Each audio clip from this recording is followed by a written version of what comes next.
আপনি এনহ্যান্স বলছেনই বা কেন? এটাকে বলে প্রফেশনাল বডি বিল্ডিং। আপনি একটা ভুল টার্ম ইউজ করছেন।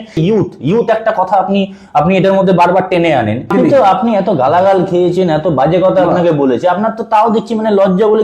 হ্যালো ফ্যামিলি, আজকে আমাদের সাথে যিনি আছেন ন্যাচারাল বডি বিল্ডিং নিয়ে অনেক কথা বলেন। কি যেন নাম? মিস্টার অজয় সরকার, মিস্টার অজয় সরকার। তো অনেকদিন পর এরকম ভালোভাবে কেউ ওয়েলকাম করলো আমাকে। আমি কিছু প্রশ্ন আপনার কাছে তুলতে চলেছি, আর সেই প্রশ্নগুলো শুধু আমার একার না, এই সোসাইটি, এই সমাজের, যে সমাজে আপনি একটা বিষ ছড়িয়ে দিচ্ছেন লোকেদের মাঝখানে। বিষটার নাম কি? কি বিষ? এই যে ন্যাচারাল বডি বিল্ডিং, এটা তো একটা স্টুপিড পয়েন্ট, একটা স্টুপিড কথা। এটার তো কোনো ভ্যালু নেই, কোনো দাম নেই, কোনো মানে নেই। আপনি তাও এই জিনিসটাকে কন্টিনিউয়াস ছড়িয়ে যাচ্ছেন। আমার ফার্স্ট প্রশ্ন, ভালো করে শুনবেন। What is natural body building এটা আমি বলবো না, আমি জিজ্ঞাসা করবো যে ওয়াই ন্যাচারাল বডি বিল্ডিং, সেটা কারণটা কি? বডি বিল্ডিং এর ইনভেনশন হয়েছিল মানুষের শরীরকে সুস্থ করে গড়ে তোলার জন্য। যা যা আজ অব্দি পৃথিবীতে আবিষ্কার হয়েছে, প্রত্যেকটা আবিষ্কার তার সাইড এফেক্ট বা কুপ্রভাব তার পরবর্তী সময় মানুষ তার চালাকির দ্বারা ওর থেকে বাইরে বার করে কুপ্রভাবগুলো। তো ইদানিংকালে সেই কুপ্রভাবগুলো বডি বিল্ডিং থেকে অনেক বেশি করে পাচ্ছিলাম। তার মধ্যে বাচ্চা ছেলেদের স্বাস্থ্য খারাপ হয়ে যাওয়া, মৃত্যু পর্যন্ত হচ্ছে। আমার রিয়েলাইজ হলো, ভাই এটা তো ঠিক হচ্ছে না, কোথাও একটা ভুল হচ্ছে। এই ভুলটা আমাদেরকেই শুধরাতে হবে। আমাদের মধ্যে অনেক লোক বোঝায়, অনেক লোকের দায়িত্ব আমি নিতে পারবো না। আমি নিজের দায়িত্ব নিলাম, আমি শুরু করলাম ন্যাচারাল বডি বিল্ডিং এর প্রমোশন। আপনি এনহ্যান্স বলছেনই বা কেন? এটাকে বলে প্রফেশনাল বডি বিল্ডিং। আপনি একটা ভুল টার্ম ইউজ করছেন, সেটাতে ইউথরা তো ওইদিকে যাচ্ছেই না। কতজনের পেটে আপনি লাথি মারছেন এই এনহ্যান্স কথাটা দিয়ে, কতজনের মুখের গলস আপনি কেড়ে নিচ্ছেন এই স্টেরয়েড ইনজেকশন কথাগুলো বলে। 1% বডি বিল্ডার নেই যারা professional body builder. Professional body builder মানে সে বডি বিল্ডিং করবে, সেখানকার সেই জায়গায় বডি বিল্ডিং করেই তার জীবন ধারণ সে অর্জন করবে, জীবিকা অর্জন করবে। এরকম 1% বডি বিল্ডারও নেই সারা পৃথিবীতে। ভারতবর্ষে একটাও মনে করে না আমার যে প্রফেশনাল বডি বিল্ডার বলে কেউ আছে। তাহলে প্রফেশনাল বডি বিল্ডিং কথাটা ভুল। তো আপনার এনহ্যান্স বডি বিল্ডিং আপনি কি করে নিয়েছেন? মানে কিছু দিতে পেরেছেন আমাদের সোসাইটিকে থ্রু এনহ্যান্স বডি বিল্ডিং? দিতে তো পারিনি, তাহলে কেন এটাকে খারাপ করছেন? সোসাইটিকে আমি জেনে না জেনে একটা সেই দুধ দেখিয়ে ঘোল খাওয়ানো বলে, আমি ঘোল খাইয়েছি। যতদিন আমি এনহ্যান্স বডি বিল্ডিংয়ের কোচিং করিয়েছি, আমি যেতাম বিভিন্ন জায়গায়, গিয়ে আমি বলতাম ফিটনেস। অথচ সেই সময় আমার সঙ্গে যারা ছিল তারা প্রত্যেকে এনহ্যান্স বডি বিল্ডার ছিল, এবং তাদের বিভিন্ন মেডিকেল ইস্যুসের মধ্যে দিয়ে যেতে হতো। তবে বলছে ফিটনেস, অথচ ফিটনেসের সঙ্গে কোনো রকম সম্পর্ক নেই। উল্টোটা আছে, লোকটা এই প্রসেস দিয়ে যেতে থাকলে সে অসুস্থ হবেই। তাহলে আপনার কি? না, আমি বলছি আমার কি, সেটা তো আসছে। আমি তোকে এটা আপনি এনহ্যান্স বডি বিল্ডিং এ অ্যাচিভমেন্টটা কি করেছেন? এই যে আপনি এত ভাবনা চিন্তা, এত জ্ঞান দিচ্ছেন, আপনি অ্যাচিভমেন্টটা কি করেছেন আগে সেটা বলুন। আমি যদি এনহ্যান্স বডি বিল্ডিং না বুঝি, তাহলে এনহ্যান্স বডি বিল্ডিংটা বুঝবে কে? নিজে প্রথমে এনহ্যান্স বডি বিল্ডিং করেছি, তারপরে এনহ্যান্স বডি বিল্ডিং এর কোচিং করিয়েছি। এবং এনহ্যান্স বডি বিল্ডিং এর কোচিং এর ক্যারিয়ারটা যদি বলিস, সেখানে অনেক ন্যাশনাল, ইন্টারন্যাশনাল, স্টেট লেভেলের মেডেল ভর্তি ছিল আমার কাছে। এই বডি বিল্ডিং এর গ্ল্যামারের জন্য, এর প্রতি অ্যাট্রাকটিভ হয়ে ইউথ স্পয়েল হবে, সেখানে কোনো সন্দেহ নেই। এই যে আপনি একটা ইউথ একটা কথা আপনি এটার মধ্যে বারবার টেনে আনেন, এই ইউথ দিয়েই তো তাদের বিজনেস। আজকে যদি ইউথকে তারা ইনজেকশন না দিতে পারে, ইউথকে তারা ওই মেডিসিন না বিক্রি করতে পারে, তাহলে তারা খাবে কি? তো আপনি এত গালাগাল খেয়েছেন, এত বাজে কথা আপনাকে বলেছে, আপনার তো তাও দেখছি মানে লজ্জা বলে কিছু, আপনি এটা চালিয়েই যাচ্ছেন। কিছু তো মধু পেয়েছেন আপনি নিশ্চয়ই, সেই মধুটা কি ওটাই আমি জানতে এসেছি। মধুটা হচ্ছে স্যাটিসফ্যাকশন, নিজের মনের আওয়াজ শোনা। মানুষের না বয়স বাড়ার সাথে সাথে ম্যাচুরিটি হয়, মেবি সেটাও হতে পারে। মানে যেভাবে ইউথরা বেপথে যাচ্ছে, সঙ্গে সুস্থ হতে আসছে জিমে এসে, ভালো ফিজিক নিয়ে ম্যানিপুলেট করে ওদেরকে ওই সমস্ত সো কল্ড ড্রাগসের মধ্যে ঢুকিয়ে দেওয়া হচ্ছে। আপনার কাছে যে একটা টাইমে এত স্টুডেন্ট ছিল, আপনি বললেন মিস্টার ইউনিভার্স ছিল, মিস্টার ইন্ডিয়া ছিল, শেরু ক্লাসিক অব্দি চলে গেছে, এরকম স্টুডেন্টও ছিল আপনার কাছে, তাহলে আজকে তো তারা নেই আপনার পাশে। তাহলে আপনি এখনো কেন রিয়েলাইজ করছেন না যে আপনি যে রাস্তাটা এগোচ্ছেন সেটা ভুল রাস্তা? আপনি রিয়েলাইজ কেন করছেন না এটা? আচ্ছা, আমার রিয়েলাইজ করা উচিত 100 বার। আপনার তো রিয়েলাইজ করে জিনিসটা ইমিডিয়েট এখানে স্টপ করে দেওয়া উচিত। ন্যাচারাল বডি বিল্ডিং স্টপ করে দেওয়া। হ্যাঁ, আপনি ন্যাচারাল বডি বিল্ডিং বলে এরকম চেহারা সামনে নিয়ে আসছেন, তাহলে ছেলেপেলেরা বা ছেলেমেয়েরা যাই হোক তারা কেন সেই আপনার স্টুডেন্টদের কাছে যাবে যারা এনহ্যান্স বডি বিল্ডিং করায়? কেন যাবে? তাদেরও ন্যাচারাল বডি বিল্ডিং এ ফিরে আসা উচিত। এই রিয়েলাইজেশন ওদের মধ্যেও আসবে, কারণ মানুষ রিয়েলাইজ করে যে আমি ভুল করছি। না, ভুল কিসের? আপনি বলছেন ভুল করছি। আমি নিজে দেখেছি এরকম সোশ্যাল মিডিয়াতে যাদের কাছে প্রচুর অ্যাচিভমেন্ট আছে, প্রচুর মেডেলস আছে, সেখানে সে এটাও দেখাচ্ছে যে দেখো এরকম ভাবে চেহারা বানিয়েও, এত বড় সড়ো মাসেল মাস নিয়ে চেহারা বানিয়ে এনহ্যান্স বডি বিল্ডিং করেও এসজিপিটি লেভেল বা এসজিওটি লেভেল, মানে একদম সাধারণ ভাষায় বলতে গেলে কিডনি লিভার সব ঠিক আছে। দেখায় তো, যে রিপোর্ট দেখাচ্ছে তো, আগে এরকম ছিল পরে এরকম আছে, এগুলো তো দেখাচ্ছে, আমরা তো চোখের সামনে দেখতে পাচ্ছি। তাহলে এগুলো কি মিথ্যে?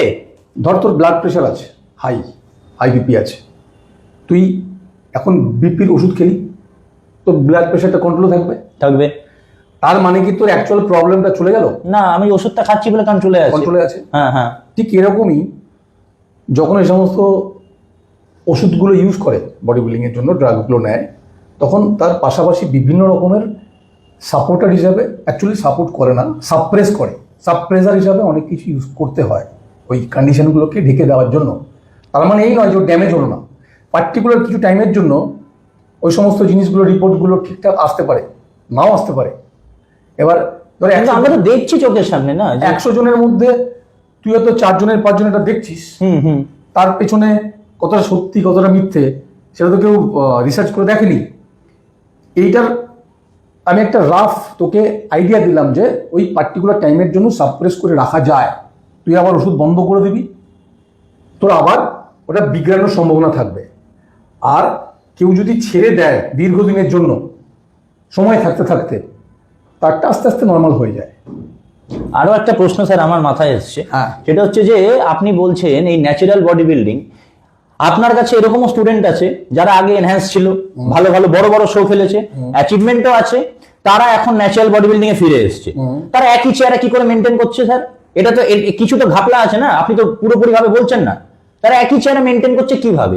আমার কাছে আমার প্রশ্ন শেষ হতে দিন। আপনার এরকম বহু স্টুডেন্ট আছে হয়তো আপনার কাছে, এখন আমি দেখি মাঝে মাঝে আপনি পোস্ট করেন, হ্যাঁ, ওয়ান্স এনহ্যান্স নাও ন্যাচারাল, আর চেহারা পুরো সেই এনহ্যান্সের মতোই রয়ে গেছে। এটা কি করে পসিবল? আপনার তো আরো অনেক স্টুডেন্ট ছিল, কেউ মিস্টার এশিয়া, কেউ মিস্টার ইউনিভার্স, কেউ মিস্টার ইন্ডিয়া, তাদের চেহারা তো একদম মানে পিইডি ছেড়ে দেওয়ার পর তো শেষ হয়ে যায়। তাদেরকে জিজ্ঞাসা করলে তারা বলে যে আমরা অফ সিজনে আছি, তারা বলে, এটা স্বীকার করে তারা। আপনার মতো না যে সারাক্ষণ বলতে থাকে ন্যাচারালি আমি এরকম, এটা আপনি বলতে থাকেন, তারা বলে না। তো আমার কথা হচ্ছে যে যারা একসময় এনহ্যান্স ছিল, তারা সেই এনহ্যান্সের মতনই চেহারাটা মেনটেন করে রেখে দিয়েছে। এটা কিভাবে পসিবল? এটা আমাকে উত্তর দিন। এটা সবার জন্য পসিবল। বডি বিল্ডিং ন্যাচারালিও করা সম্ভব। এই বিষয়টা ততক্ষণ না তোকে বিশ্বাস করানো যাবে যতক্ষণ না তুই নিজে এক্সপিরিয়েন্স করবি। এবং আমার সবথেকে স্ট্রং পয়েন্ট হচ্ছে কি বলতো, ধরো আমার কাছে 50টা স্টুডেন্ট আছে যারা ন্যাচারাল বডি বিল্ডিং করছে।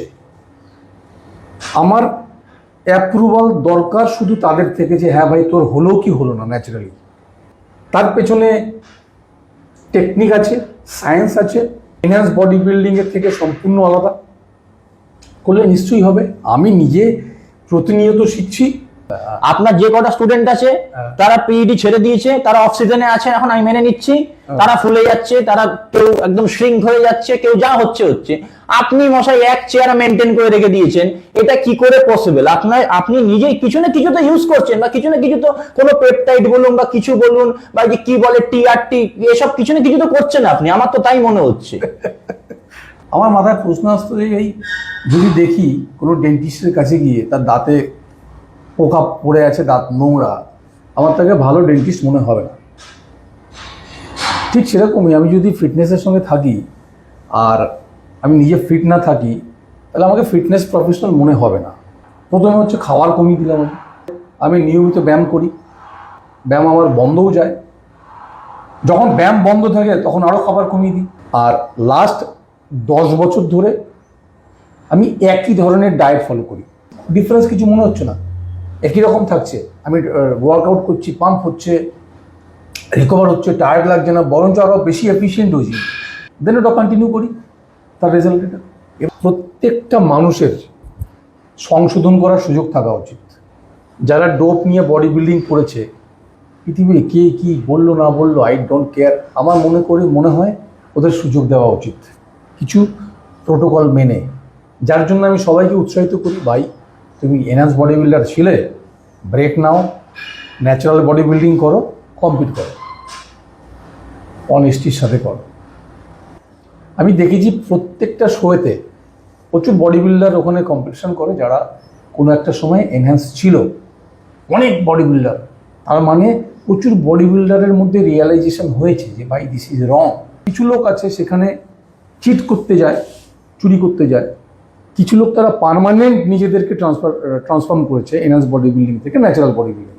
ন্যাচারাল বডি বিল্ডিং করলে হেলদি থাকা যাবে, এটা আমি দেখেছি, পড়াশোনা করে জেনেছি, আমার এক্সপিরিয়েন্স এটাই বলে। আমি এটাকেই প্রমোট করব, আমি করবই, এটা আমাকে কেউ থামাতে পারবে না। বুঝতে পারলেন? মানে আপনি পেটে লাথি মারবেন, এটা আপনাকে কেউ থামাতে পারবে না, তাই তো? এটাই আপনি বলছেন ইনডিরেক্টলি। অ্যাকচুয়ালি তুই বলতে চাইছিস যে আমি ন্যাচারাল বডি বিল্ডিং করছি বলে কারোর পেটে লাথি লাগছে? হ্যাঁ, কত ছেলে কত স্টুডেন্ট তাদেরকে ছেড়ে দিচ্ছে, তাদেরকে গালাগাল করছে ফোন করে, তারপরে আবার সোশ্যালি অ্যাপোলজিও চাইছে। এগুলো তো হচ্ছে কার জন্য হচ্ছে? আপনার জন্য হচ্ছে। আপনি তো এইভাবে ইউথকে তো আপনি এভাবে ডাইভার্ট করছেন। এইগুলো কি? আপনি তো এইভাবে ইউথকে ম্যানিপুলেট করছেন। ম্যানিপুলেশন তো দরকার, বাট এটা পজিটিভ ম্যানিপুলেশন হওয়া উচিত। আমি চাই আমার এইরকম ম্যানিপুলেশনের পাওয়ার আরও দিন দিন বাড়ুক, আমি আরও পাওয়ারফুল হয়ে উঠি, কোটি কোটি লোক ম্যানিপুলেট হবো আমার দ্বারা। এই ম্যানিপুলেশন, আমি ডোপ নেব না, ড্রাগস নেব না, ফেক ফিটনেস বেচবো না। কার পেটে লাথি লাগুক, পেট ভরুক, খেতে পাক না পাক, নাহলে তারা রাস্তা বদলা। সবাই আপনাকে বলে যে আপনি নাকি পতঞ্জলি কাম আয়ুর্বেদিক একটা ব্র্যান্ড অ্যাম্বাসেডর হয়ে গেছেন। ওই স্টেরয়েডস মেডিসিনস এর সাবস্টিটিউট হচ্ছে আপনার এই বাজে ফালতু কোম্পানির আয়ুর্বেদিক। আমি এটা নিয়ে চিন্তা ভাবনা করি, পড়াশোনা করি, কিছু ভালো কোম্পানির ভালো ভালো সোর্স পাই, সেই জিনিসগুলো দিয়ে প্র্যাকটিস করি। ভীষণ ভালো রেজাল্ট হচ্ছে। Through Ayurveda, through nutrition, through proper training, rest, এরকম ফিজিক অ্যাচিভ করা সম্ভব। আমি আমার এক্সপিরিয়েন্স, আমি যেগুলো শিখেছি, যেগুলো জেনেছি, সেগুলো আমি রেডি টু শেয়ার। আমি শেয়ার করতে পারি। যেমন আমি করে এসেছি এর আগেও, আমার এনহান্স বডি বিল্ডিংয়ের সময়কার এক্সপিরিয়েন্স আমি আমার সমস্ত স্টুডেন্ট যারা আমার সঙ্গে থাকতো আমি সবাইকে শিখিয়ে দিতাম। আজকে অনেক ছেলে কোচিং করিয়ে খাচ্ছে আমার শেখানো বিদ্যা নিয়ে। হ্যাঁ, তাদেরকে এটাও শিখিয়েছিলাম ভাই এটা স্টপ করা উচিত, বন্ধ। তারা বন্ধ করেনি, তারা কন্টিনিউ চালিয়ে যাচ্ছে। বন্ধ করা উচিত নাকি? তোর কি মনে হয়? না না, এইভাবে আপনি এরকম মন গড়া ইমোশনাল ব্ল্যাকমেল করে কথা বললে তো আপনার সাথে তো ভাই কথাতে পারবে না কেউ। ঠিক আছে, থ্যাংক ইউ, রাম নাম নেই করনা है आपके साथ काम। चुन।